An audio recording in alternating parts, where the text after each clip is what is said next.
show that aims to grow you both spiritually and emotionally.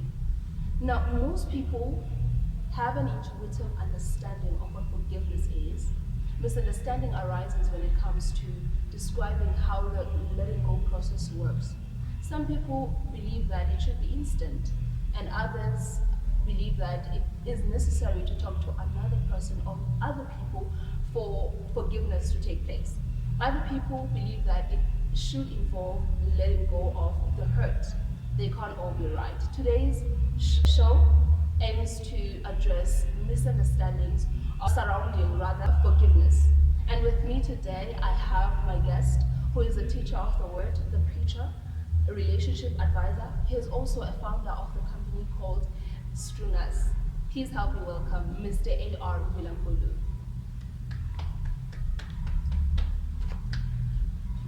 Welcome, sir. Thank you so much for joining me.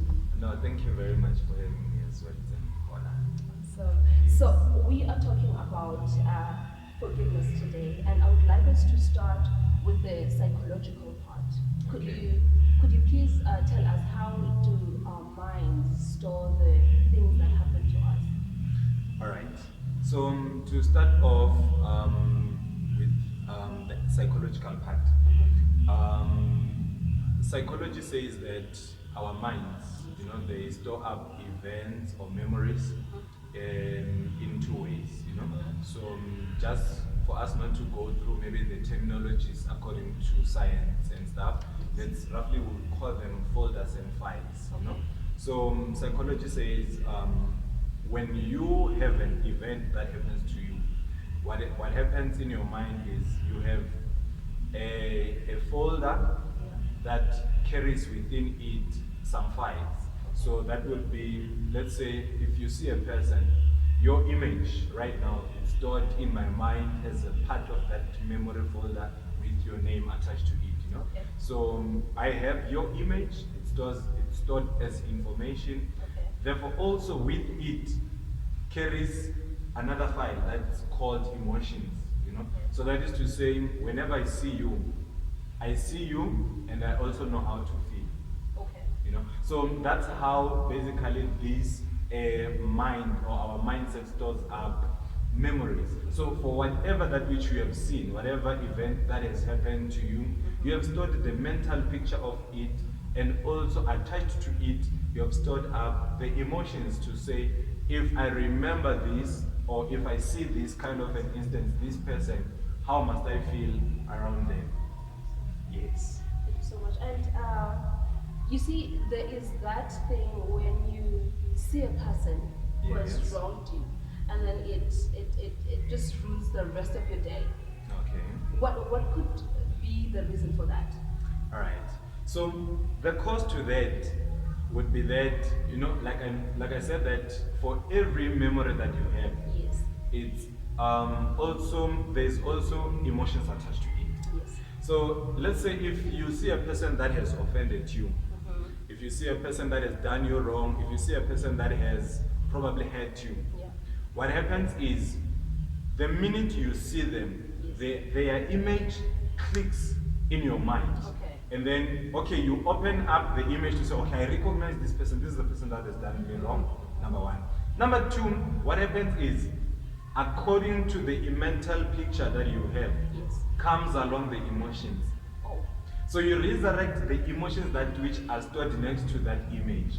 And sometimes it goes to a further extent of saying, these files in our mind, they can associate, as neurons, they can associate with each other. So probably, if you click a certain emotion, let's say that emotion is sad, not only that probably you even get sad of that person's wrongdoing or hurt, you can also trigger the hurt or the sadness that come from other events. So you'd be there seeing a person that has hurt you by doing you wrong, and also therefore be flooded by emotions of the other wrong things.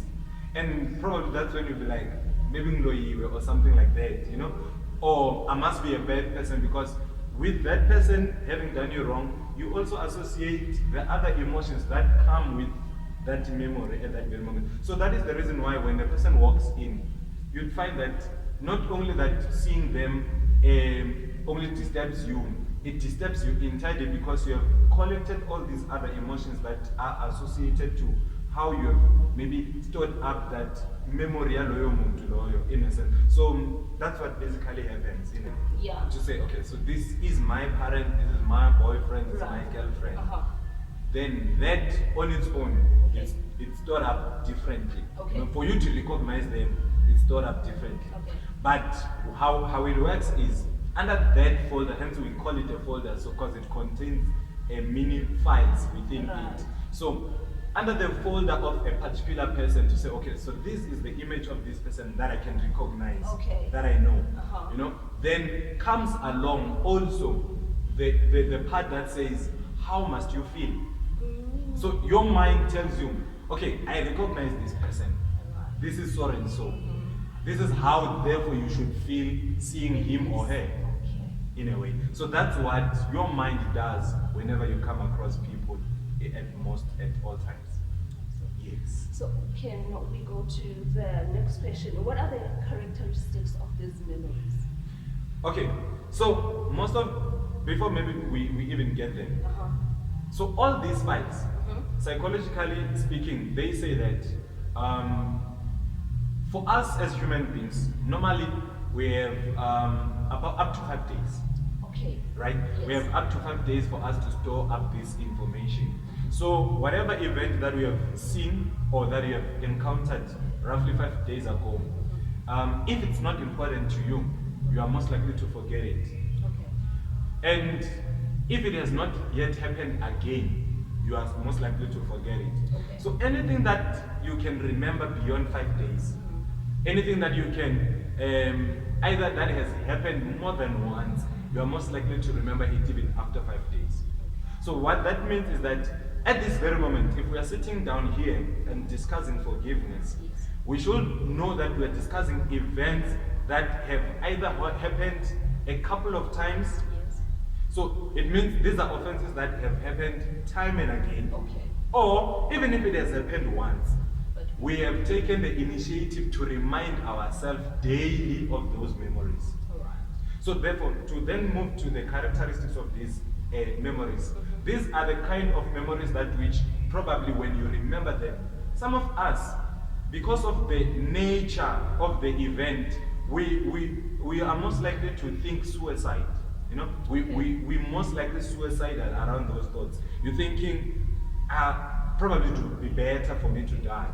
You know, second characteristics would be most of us would experience mood swings. You know, like we said that you see the person, or when you remember that particular event, Yeah. your mood just changes for the day.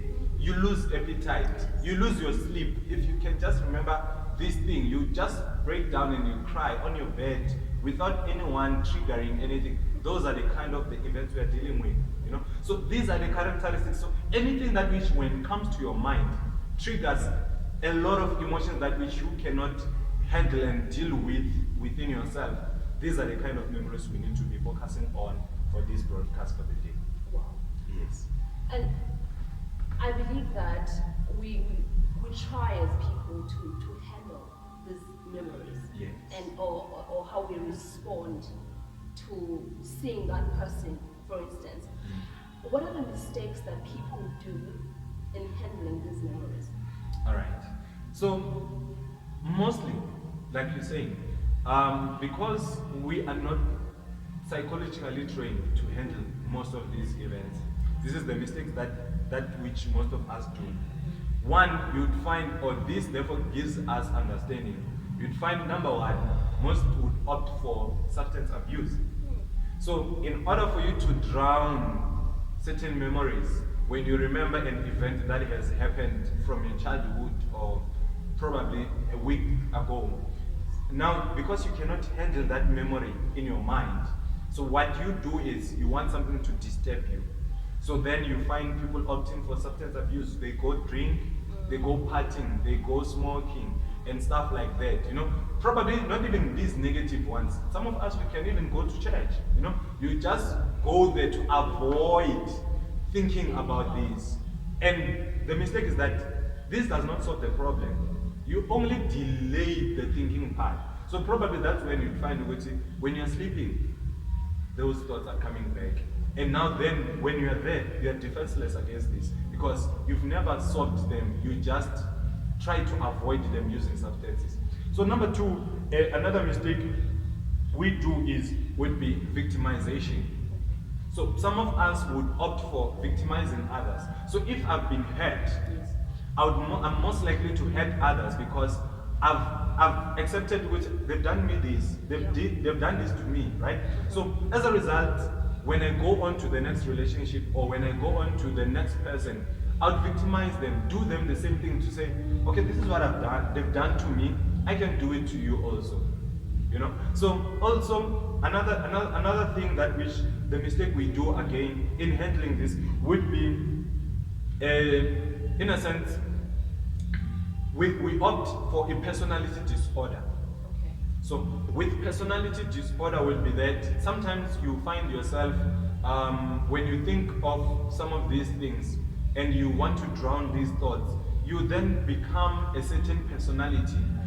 We know you to be maybe a talkative person. Yeah. You switch now, you become a quiet person. So that people must not ask you, because if they interrogate how are you feeling and all that, you are most likely to show up what you are feeling inside, or you might sleep and tell this is what happened. So you then decide to create a certain second personality so that you cover yourself. And this goes to an extent whereby you find, let's roughly say, you find others would opt to changing even gender, in a sense. So you'd find others, they would be gay or lesbian, depending on an event they've experienced in their childhood. So it feels like it's better not to be a boy, rather be a girl. It's better not to be a girl, rather be a man, so that I do not go through what I've went through. So that on its own again does not solve the problem, does not address the cause of this. So you're just trying to say, okay, I see this happen to me and there's nothing I can do, then this is what I will do in return. So we do a personality disorder as one of those mistakes in handling some of these problems, in a sense. So then the last one would be, most of us, we build a wall. So there's what we call a barrier of you don't let anyone in. So immediately someone touches that particular aspect, you become defensive immediately. The minute you see danger, you don't even wait for a confirmation or anything. You just build a wall. You don't want to allow anyone. That's when you find this person has a problem, and they don't let you in. They don't want even their families, those who are close to them, they don't even want them to even step in and help them or whatsoever. So those are the mistakes we do most of the time in handling issues such as this. Wow. Guys, I've learned a lot in this part alone, the psychological part alone. And this kind of opened my mind, and it makes me understand actually when the Bible says that my people perish because they lack knowledge. These things we need to know. Whether you're a Christian or you are not a Christian, this is the information we need to know in order for us to deal with anger and be able to master this topic specifically. Now we are going to go to a short break. When we come back, we are going to get to forgiveness in general. Please do stay tuned.